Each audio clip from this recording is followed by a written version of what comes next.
From The Mary Tyler Moore Show to The Muppet Show, some of the greatest TV series ever made premiered in the 1970s.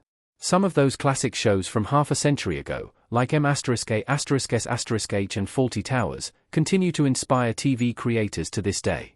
The television of the 70s brought some really important stories to mainstream attention, like the slavery saga of Roots, and satirized the contemporary political climate, like All in the Family. These are the best TV shows from each year of the 70s. 1970, The Mary Tyler Moore Show. Mary Tyler Moore proved she could do it all when she played Laura Petrie opposite the title star of The Dick Van Dyke Show. She's a great actor, she's a hilarious comedian, she can sing, she can dance. Naturally, shortly after that series ended, she landed her own self-titled sitcom, The Mary Tyler Moore Show. This show was well ahead of its time, depicting a single, career-driven woman at a time when women on TV were mostly relegated to roles as wives, mothers, and secretaries. Half a century later, The Mary Tyler Moore Show is still one of the most influential sitcoms ever made. TV writers are still trying to replicate Mary Richards' workplace family. 1971, All in the Family. For a big chunk of the 20th century, Norman Lear was the king of the sitcom genre. He could create hilarious characters and situations that had the nation tuning in week after week, but he would never shy away from addressing the most pressing issues facing American society. His monster hit All in the Family is the epitome of that. With its story of a staunchly conservative, narrow-minded bigot and his bleeding-heart liberal hippie son-in-law being forced to live under the same roof, All in the Family put America's political divisions front and center. At the time, it captured the divisions within Nixon's America, but it feels just as relevant in today's polarized political climate. 1972, M********H. War is one of the toughest subjects to turn into comedy, but M*******H managed to do it for 11 seasons, 8 years longer than the actual Korean War. Robert Altman's original movie had used the Korean War to shrewdly comment on the then ongoing Vietnam War, but the TV adaptation looked more broadly at the way humanity copes with the horrors of warfare. It's usually categorized as a typical sitcom, but M******H was more of a dark comedy, with elements of drama. It was one of the first sitcoms to hit its audience in the feels, and it remains one of the most effective cases of a sitcom engaging viewers' emotions. It uses humor as a coping mechanism to get through the fog of war. 1973, Kojak. Detective shows about quirky sleuth-solving cases are a dime a dozen, but Kojak grew out of a particular moment in police history. Oscar-winning screenwriter Abby Mann was inspired by the corrupt police work that went into misidentifying the perpetrator of the 1963 Wiley Hawford murders. He created Kojak as a gritty police procedural to embody that climate. Telly Savalas' eponymous NYPD detective has his fair share of goofy quirks, his dapper fashion sense, his lollipop habit, his many campy catchphrases. But the New York City he worked in was rife with street crime, police corruption, and civil rights violations. Kojak had a dark sense of humor and often broke the rules to get the job done.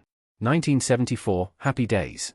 After George Lucas' American Graffiti repopularized the greaser culture of the 50s and 60s, ABC cashed in on the craze with Happy Days and gave us one of the most iconic TV shows ever made. American Graffiti's Ron Howard played the lead role of Richie Cunningham, but it was Henry Winkler's Fonzie who really captured the zeitgeist. Happy Days would get a little cartoonish in its later seasons, marked by the moment it literally jumped the shark, but as a whole, it's the gold standard for the sitcom genre. It has an ensemble of lovable characters, it plants us in this nostalgic vision of late 50s Americana, and it provides a delightful half-hour of comic escapism. 1975, Fawlty Towers. After perfecting the art of sketch comedy as a member of Monty Python, John Cleese broke off to perfect the art of the sitcom with Fawlty Towers.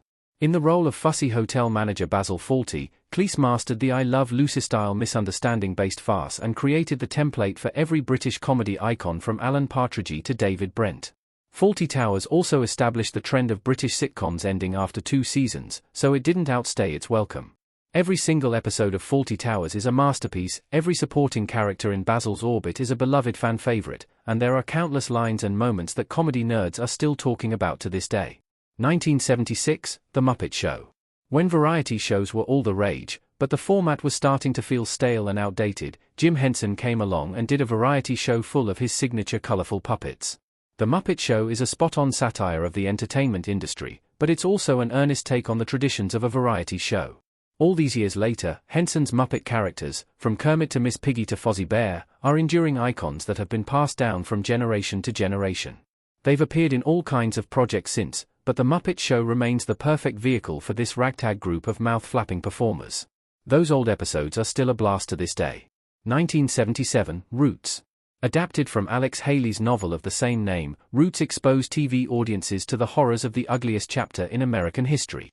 The saga of Kunta Kinte opened many viewers' eyes to the dark history of enslavement in the United States, and became one of the biggest television hits of all time, attracting nationwide viewership and dozens of Emmy nominations. Over the course of its 8 episodes, Roots follows one man from his upbringing in the Gambia to his enslavement in colonial America and his long, dogged quest for freedom. Roots didn't just boost awareness of the history of American slavery, it sparked a broader interest in genealogy, and inspired people to look into their own family history. 1978, Difference Rent Strokes. If it came out today, the story of 2 young black kids from Harlem getting adopted by a wealthy white man in Manhattan would come off as a heavy-handed examination of race and the class divide.